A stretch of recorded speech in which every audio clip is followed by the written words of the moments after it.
The Geminids are well known to produce a fantastic show. Unfortunately, we have some issues.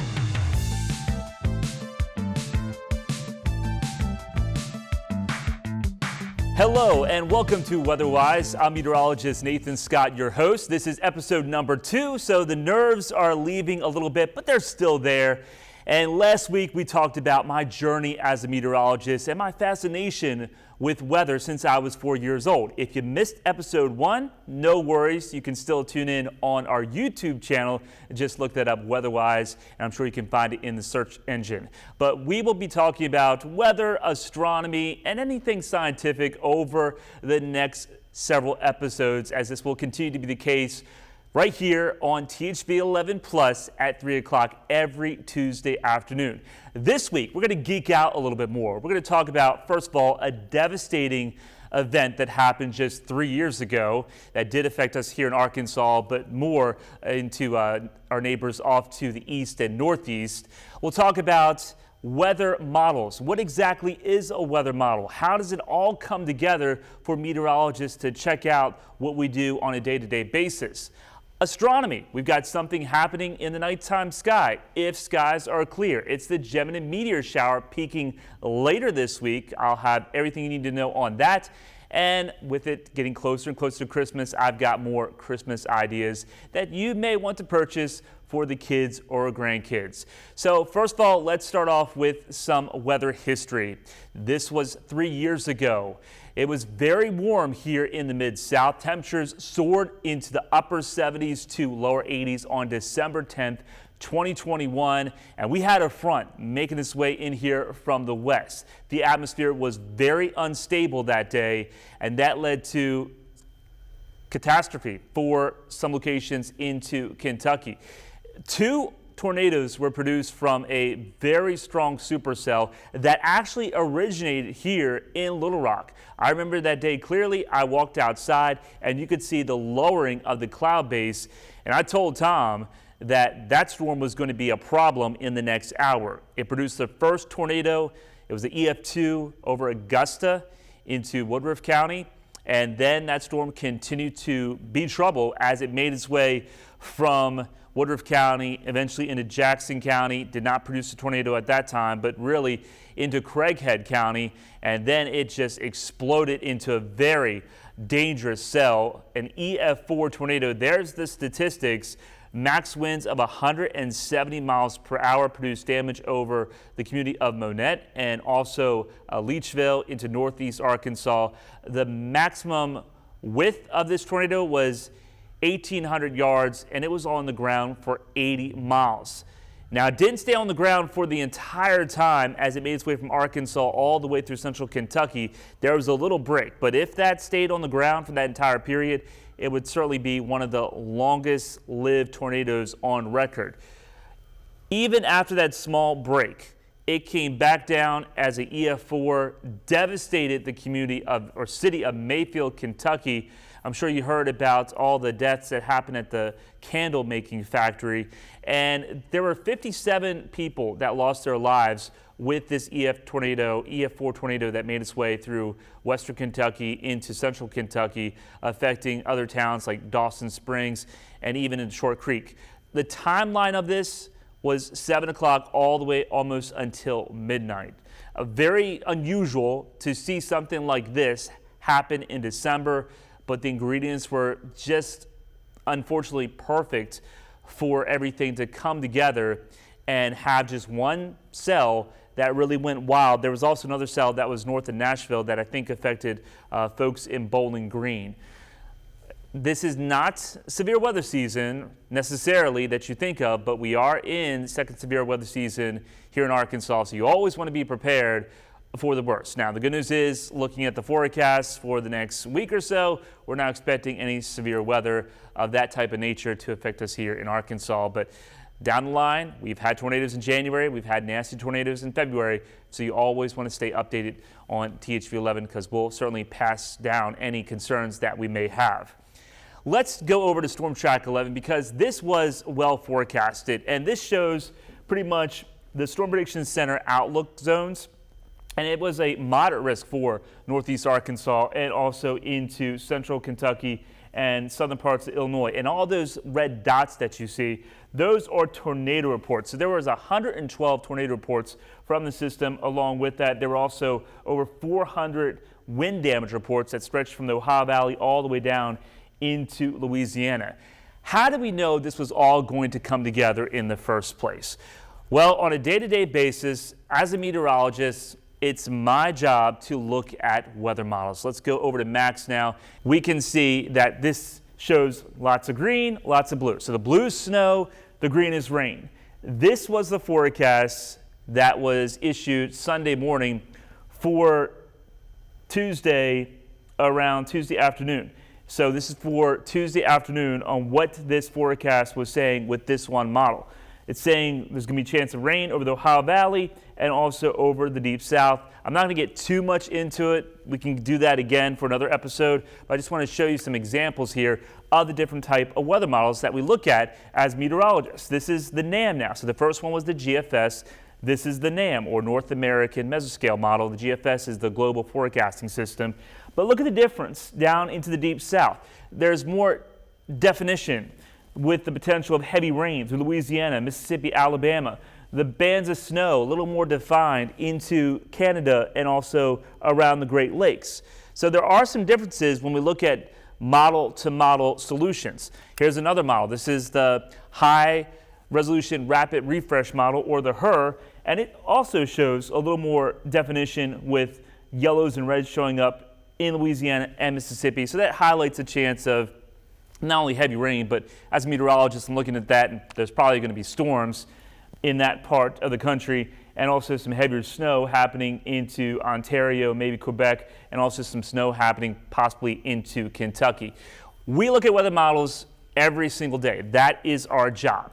But how does it really come together when we talk about what's happening? Because you look at this same forecast time, looking at just Arkansas, and this was the forecast when I was looking at yesterday for today. Look at the difference. The GFS, just a solid area of green. The HRRR, much more definitive on where the heaviest rain is going to be and maybe where there could be some storms, certainly a possibility. So why are they coming up with all these differences? Well, we have to take a look at how a weather model is produced in the first place. So this is a flow chart, and we'll just take it full because there's a lot of information, but we'll walk through step by step, just briefly hit on certain topics that I think you would love to know. First of all, it's all about data. That's where it all starts. We have to look at the initial state of the atmosphere. And when we look at the initial state of the atmosphere, we're talking about radar observations, satellite observations, upper air observations, also surface observations. And then all that data goes into what's known as quality control and analysis. That's where meteorologists look at all this data and they decide on what data is real or incorrect, and they throw out the wrong information, because you don't want wrong information going into a weather model that is going to produce a forecast over the next week or so. Once it gets through quality control and it's all scrutinized as best as possible, that data goes into very advanced mathematical equations. And I'll get into that in just one second, because you're going to look at this, and this gives me nightmares from college for the most part. But you see, basically, these mathematical equations are trying to figure out what's happening with the atmosphere, the motions of the atmosphere, because the atmosphere is always moving, it's always changing. So we have advanced calculations that go into supercomputers to figure out what the future will bring in terms of how everything's going to evolve over the next 5, 7, 10 days. Then once all that is done, it gets outputted into a model solution, like what I just showed you with the different types of map. And we just saw the surface map showing precipitation and other measures like ISO analysis, isobar analysis, the pressure, and also thickness. As meteorologists, we're looking at that data and then we have to decide on whether we agree with the model or not agree with the model and see what the trend is. Is there a trend that these models are all saying together? That is typically the case as you are closer to an event, but when you're 5-7 days away from an event, it's a whole different story. So when I said that we take all this data in, that we're looking at all this data, here is an example from the COMET program, and you can see what's happening here. We've got satellite images, aircraft, weather radar, automated stations, surface stations, satellite soundings. There's just so much information that's happening all around the world. And all these models are pretty much taking all this data in at exactly the time frame of what's known as universal time. That is midnight in Greenwich, England, and also noon in Greenwich, England. So for us here, local time in Arkansas, that happens at 6 a.m. standard time here in the central part of the country, and also 6 p.m. That's a lot of information to take in. That's a lot of information that the computer models are ingesting. And here are the mathematical equations, which, again, college nightmares coming back in full force. If you want to be a meteorologist, you have to know these equations. This is how everything's broken down. There are several equations that these models use, or these computers use, for advanced calculations to figure out how the atmosphere is going to progress over the next 5, 7, 10 days. And it's just basically physics. It's a lot of physics. It's a lot of fluid dynamics that goes into all these models to figure out our weather forecast. And it's pretty amazing that you can actually use math to come up with a forecast to say, okay, according to all these equations, this is how the atmosphere is going to produce a storm. Or this is why winter storms developing. It's all because of math. So you have to love math if you're a meteorologist. Other factors to include, because we can't always get readings on this, this is going to be more estimated or guesses ingested into the models, and that's why the models aren't perfect. We can't model the entire globe and get data from every part of the globe. That's just impossible. But you have to account for turbulence, snow cover, evaporation, vegetation, cooling with the rain. As the rain falls, it cools down the atmosphere. Deep convection produces latent heat. There's a lot of stuff that goes into these weather model calculations each and every day. When we break down on exactly why the GFS and the HRRR produce different solutions, here's the reason: because it's about the resolution. If we break down Arkansas in a grid, the GFS between those two red dots is 18 miles. And when you look at the HRRR, it's only 2-mile resolution. So within that 2-mile resolution, the HRRR is going to be able to pick out a better chance of this is where a cell is producing a heavy downpour, or this is where a cell could go severe or produce a tornado. We are seeing that just because our advanced technology, and especially how the computing power of computers has really excelled over the past several years, allows us to use high resolution models to depict on, hey, this is where a supercell could develop somewhere in those 4 or 5 counties. The model did an excellent job when it came up with the potential of a tornado that hit Little Rock back on March 31st in 2023. It showed a supercell trying to develop in southwest Arkansas and then make its way to the north within just a few hours. If we didn't have the HRRR, that would not be the case, because the GFS does not have that capability to really hone in on single cells of storms. So that's something that's just fascinating, and I just am amazed on how this all evolves. That's just at the surface. Those grids, those points are just taking all the data in and just kind of averaging out in that little part of that grid box. But this is a 3D dimension. Like, we have to not just focus on what's happening at the surface, but well up into the atmosphere. So it's almost like cubes are being developed within these weather models. So I know that's very technical, but let me show you an example on what's happening with the forecast, just looking at one model, and how it can change very quickly. Let's go over to Storm Track 11. This is the GFS forecast for Christmas Eve morning. And the blue, once again, is snow. The pink is the potential of ice or freezing rain. The purple is more freezing rain or sleet. And the green is rain. So this is around 7 o'clock for Christmas Eve morning, according to this model forecast that came out on December 8th. That looks concerning, right? If I was a meteorologist, I'd be like, well, I'm a little concerned by that. But this is several days away, and this might get a lot of social media attention because people like to see the clicks and they like the likes, they like that attention. Let me show you what the model showed just a day later. This is on Monday now, same exact time. It's gone, poof. Does not show any storm whatsoever. So as a meteorologist, my job is going to be watch what the trend shows. Watch the weather pattern, watch the larger weather pattern to decide on if there is something that will be a little more of a concern, maybe an impactful weather event getting closer to Christmas Eve. With that, my confidence is very low. Not to say that there won't be, but that flip-flopping mechanism, I'm just not too confident in that forecast right now. Of course, we'll keep you updated on THV 11. So that is just a little glimpse of what we do as meteorologists, looking at the weather models and how a weather model all comes together. Hopefully I didn't confuse you all. I know it's a lot to take in, and we can get more into it over the next several episodes, try to break things down a little bit more. I'll be talking about weather balloons and how that all works in future episodes. Right now, we'll go ahead and take a break. We'll be back with more Weather-Wise after this.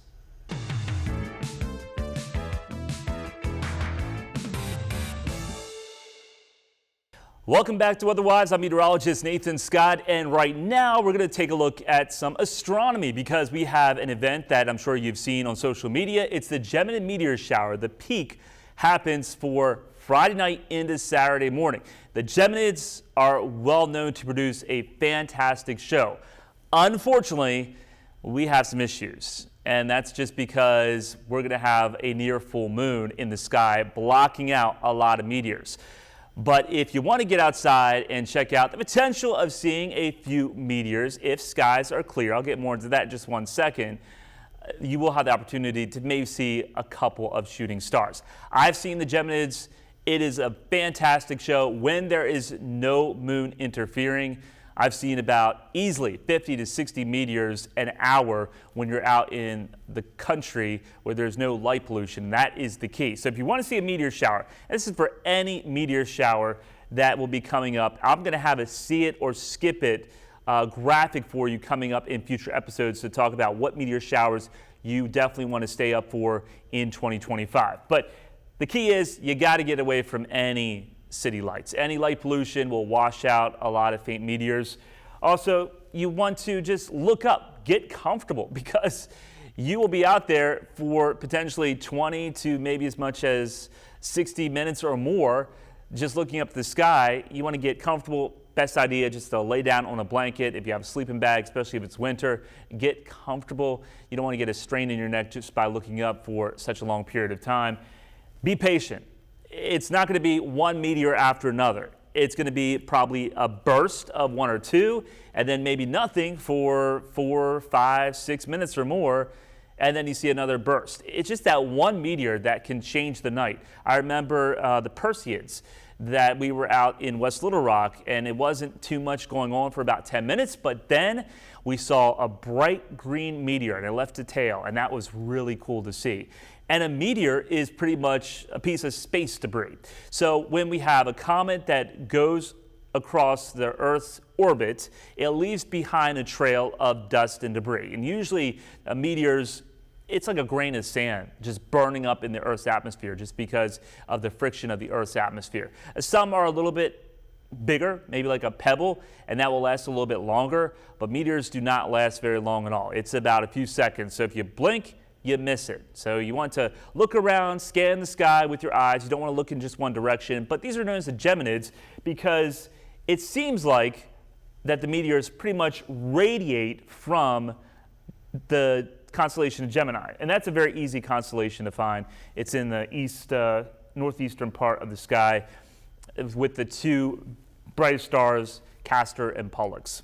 So you want to look at that. You can get an app for sky watching that you can definitely check out. But how many meteors are you going to be able to see with this event? Once again, full moon, going to wash out a lot. City, 0, maybe as much as 2 if you're lucky. That's per hour. A little bit more in the country, but still temper your expectations. I've been out many times when I was a kid and would watch the meteor showers, and that moon makes a huge difference. So don't expect a lot with this full moon around, but we'll go with 5, maybe as much as 20 if you're lucky. And then ideal dark areas like the Ozarks, that's going to be more of, I would say, 20, maybe as much as 40. So here are some tips once again. No light, get away from any light pollution. The country is going to be best. Be patient. Your eyes need to adjust for about 20 to 30 minutes. Also, look up, clear view of the sky. Just kind of scan the sky. You don't want any trees blocking you. Lay on a blanket or sit in a chair. And we don't really have to worry about this, hopefully, but mosquitoes are always out there unless it's brutally cold. Here's a light pollution map now to really depict on what areas are the best. And this is from the place up there that you see the caption. I can't really read that right now, but the Artificial Night Sky Brightness New World Atlas. So this is all because of them putting this together. And you can see where the red is. That's where all the light pollution is. But once you get into the Ozarks, Newton County, Searcy County, out into the Ouachitas, that's where the skies meet very, very dark. I told you about the full moon. Another issue we have, I think we're going to have clouds, unfortunately, for Friday night into Saturday as the next storm system starts to approach. So doesn't look too good right now for the Gemini meteor shower, but it's always an annual event, so hopefully 2025 will be much better to us. And once again, I'll have more on future meteor showers coming up in future episodes. Stay tuned, more weather-wise with some Christmas gifts that you and the kids might love coming up next.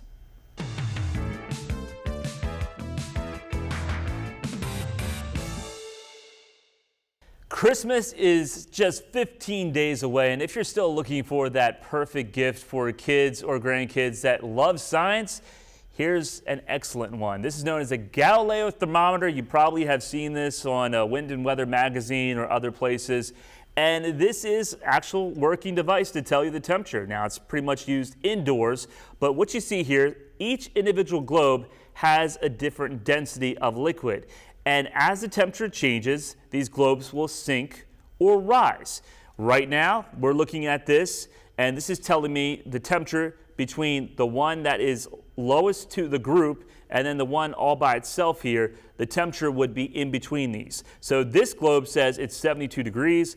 This globe says it's 70. So I'm guessing the temperature here in the studio is about 71. This is a great thing for kids to enjoy because you can watch it change day by day as the temperature goes up or down. And also, it captures a lot of attention in the living room. A lot of people will be talking about, hey, what is that? You can actually say, hey, this is a weather instrument. A Galileo thermometer comes in different sizes. You can get some with more globes, less globes, whatever you want. It is all up to you. Next item is going to be something that kids always love. They go to a weather museum or something like that, and it is, you have that globe, and it has lightning in it, the plasma ball, and you touch that globe and that lightning gets attracted to you, and you can just almost spend so much time just watching the lightning follow your fingers around this globe. And that's just all because of electricity and how that all acts, how the charges are attracted to your hand from the plasma ball right to the globe. It's a very safe thing. Certainly something cool, especially at night. The kids will love that at night because it glows and it's all fluorescent. Speaking of glowing, and one more thing, turning to astronomy, I had this book as a kid, loved it so much. It is the Glow-in-the-Dark Book of Constellations. You open the book, it shows all the constellations, all the major constellations like Orion the Hunter or Gemini or Scorpius, and you just have it sitting in the light for a little bit. Turn lights off and it glows, and that's what it'll look like in the nighttime sky. This is a great book, once again, that I clearly remember as a child, and that really just continued to stir up my interest in science. So we've covered weather, we've covered a little bit of electricity with those gifts, and also astronomy. I'm going to have more gift ideas for the next future episode. Once again, this is Weatherwise. I'm meteorologist Nathan Scott. Thanks for tuning in, and be sure to tune in for our next episode right here on THV 11 Plus at 3 o'clock. Have a great week.